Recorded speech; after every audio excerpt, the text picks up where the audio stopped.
pa po, 5 pa. Hoy, sama ka. Hanapin natin ang rason kung bakit wala tayong pera. Gago!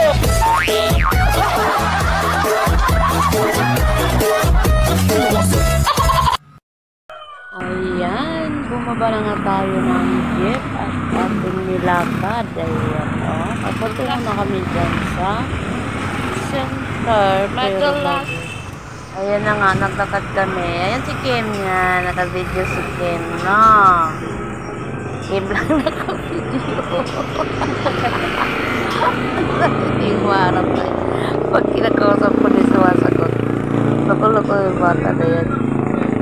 Tapos, ayan na nga yan guys, papunta ng LM ng ano yan, Bagumbong, Caloocan. Ayan yan, dyan nilalakad na kasi. Malapit na yung center na yan doon sa ano. Nakakalimutan ko yung ano. Iskulahan tsaka yung center, magkatabi lang na yan. Kaya nilakad na lang namin yan, pagbaba namin ng Carito. Nasa hangin. At may yan, malaking puno ng kahoy na pinapakita, panlaki niyan guys. Matanda na siguro yan, ang laki ng katawan ng kahoy niya. Yan, baka may ikan. Lovely Venus. May ikan sa rita. Di ba yung mga punong malalaki? Tinitirahan ng mga ano, inkanto, no? Pero malayo naman kami dyan sa ano, kabilang side naman yan. Ayan, dito lang kami. Dito lang talaga ang kadamihan naglalakad kasi meron siyang patwalk, no? Ayan, no? Yan lang, ayan. May mga nakadisplay, no? Kinakain na nila yung patwalk. Malapad yung patwalk dyan eh. Kaya lang itong may mga tindahan. Yung mga pusa. Lumalagpas yung mga paninda nila sa patwalk minsan, no?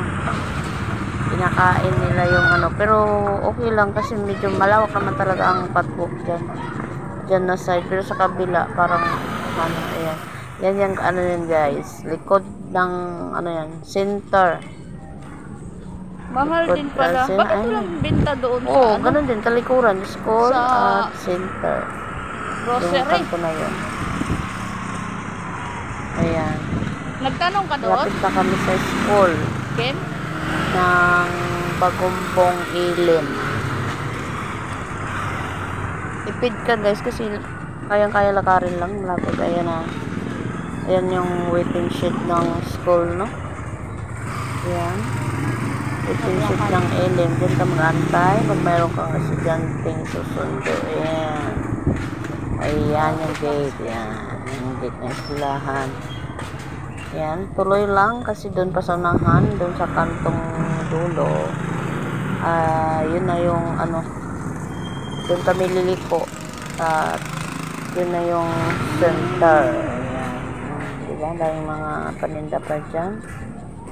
Ayan, may chika-chika pa dyan sa gilid ng kalsada. Iwas-iwas din pag may time. Ayan. May tindahan nga dyan ng mga isda din. Nag-iisa lang.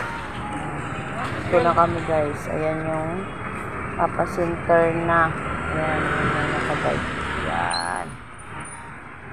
Diba? Madali lang siyang lakarin. Ito na kami. Pa-center. Ayan, ganyan lang.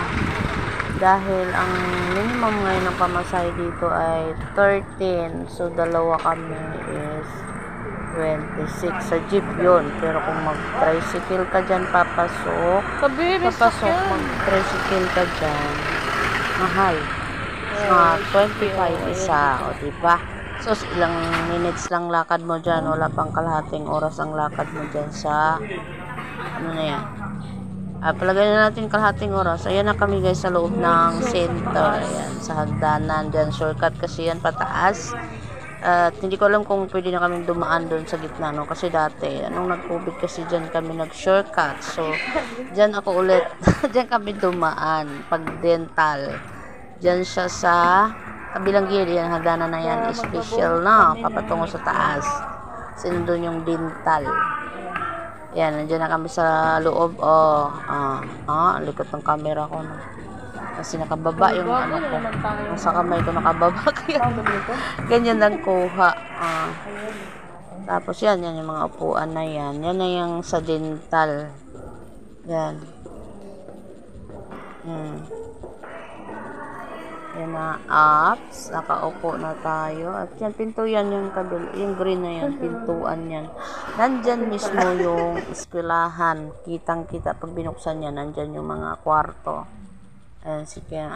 Tago pa more. Ayan, takip na naman. Ayaw niyo makita. Ayan. Ayan yung room ng dental. Ayan. Sus, antay-antay pa ako. Buti na lang nagtanong ako, guys. Kasi open nakalagay open. Pero, wala naman pala dyan. Kaya, ayun nga, pauwi na naman kami. Ayan, nasa jeep na kami, guys. Pauwi na kami. Altak. Walang klaro ang lakad namin. Ayan. Tapos, bumalik pa kami, no? Wala rin. Hindi rin bubunutin ng doktor. Kanina doon pa kami. Kasi nga, bagang at magpipay butas. Basta lang daw yun. Sus Maris, ano mo ba yun? Nagagastos ka lang ng pamasahe. Ayan guys, pauwi na kami. Ayan, kung nagustuhan mo ang aking video, share naman and like and comment and subscribe. Thank you for watching.